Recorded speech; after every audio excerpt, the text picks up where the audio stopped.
खरं म्हणजे या प्रकरणात आता आरोपी पकडला आहे, त्याचा सगळ्यात दोष निश्चित केला पाहिजे. त्याचं राजकारण करण्याचा प्रयत्न करतात विरोधक. त्यांच्याच काळात पाणी सोडलं आहे, त्यांच्याच काळात त्याला डोक्यावर घेतलेलं आहे, त्यांच्याच काळात ते खांद्यावर घेऊन नाचलेलं आहे. आता तुम्ही त्याचं आपलं पापाचा प्रायश्चित करण्याऐवजी तुमचं पाप दुसऱ्या काळात झाला तुम्ही निघाला.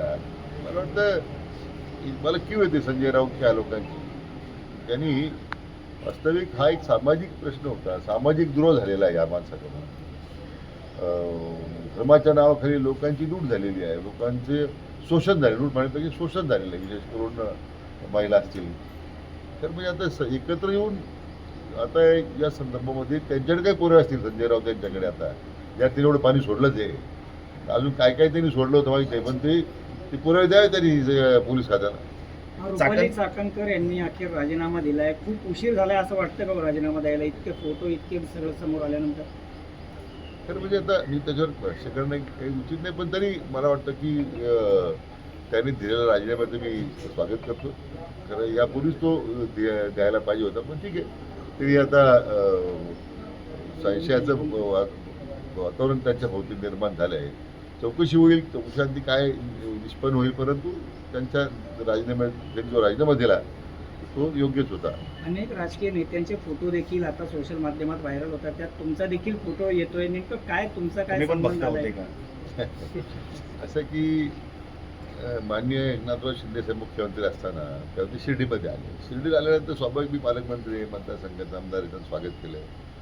आणि मग आम्ही अचानक निर्णय झाला त्यांचा की आपण तिकडे जायचं आहे, त्या मंदिरामध्ये खरातांच्या. दीपक केसरकर साहेब होते. आम्ही मंदिरात गेलो, मग आम्ही खाली दर्शन घेतलं आणि आतमध्ये मग ते त्यांनी पूजा करत होते, पण आम्ही बाहेरून थांबलो. मी जिल्हाधिकारी होतो, जिल्हा पोलीस प्रमुख होतो, आम्ही सगळे वाट पाहत होतो. अर्धा पाऊण तासांनी पूजा होत होती. आता स्वाभाविकपणे मुख्यमंत्री मग झाल्यानंतर माझं कर्तव्य त्यांच्यावर झालं. परंतु हे जे काही मला वाटतं वेगवेगळ्या प्रकारचे संदर्भ समोर येत आहे, तर म्हणजे खरं तर आमचा काही संबंधही नाही. म्हणजे त्याच्या कर्तृत्वाबद्दल केव्हा तर एकदा बोलेल मी नंतर, कारण तो राजकीय सल्ले द्यायचा लोकांना कधी कधी प्रसंगी. आता वेळ नाही भाष्य करण्याची, परंतु मला वाटतं उशिरक होईना एक त्यांना गजाड झाला, त्यांना पोलीस अटक करू शकले. आता तेजस्वी सातपुते मॅडम ज्या SITच्या प्रमुख केलेल्या आहेत, ज्या IPS अधिकारी आहेत, त्यांनी सातारला उत्तम काम केलं. त्यामधल्या दिवाणच्या प्रकरणामध्ये पुन्हा त्या प्रेशरवर जुमानला नाही. अशा सोलापूरला होतं.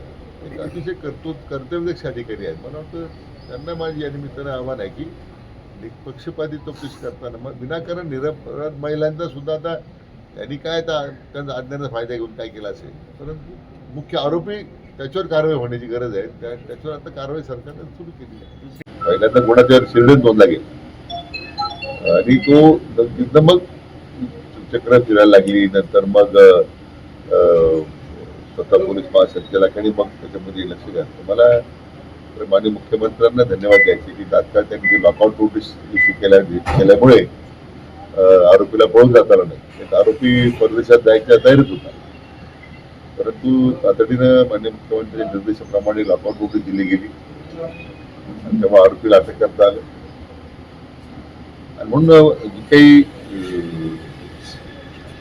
SP असतील, SP शिर्डी असतील, यांनी जी तत्परता दाखवली, मला वाटतं नाही तर मग पुन्हा आरोपी मोकट झाला असता.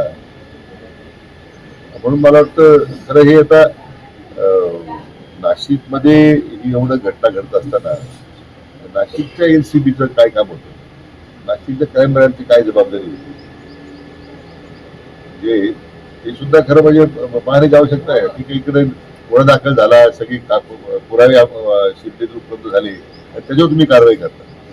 मला पोलिसांच्या कर्तृत्वाबद्दल शंका घ्यायची नाहीये, परंतु आपल्या नागाखाली हे सगळं चालू असताना तिथल्या लोकल क्राईम ब्रांच असतील किंवा LCB ज्या आपण म्हणतो, किंवा तिथल्या बाकी यंत्रणा होती, म्हणजे ते काय करत होते याचं मला कधी कधी आश्चर्य वाटतं.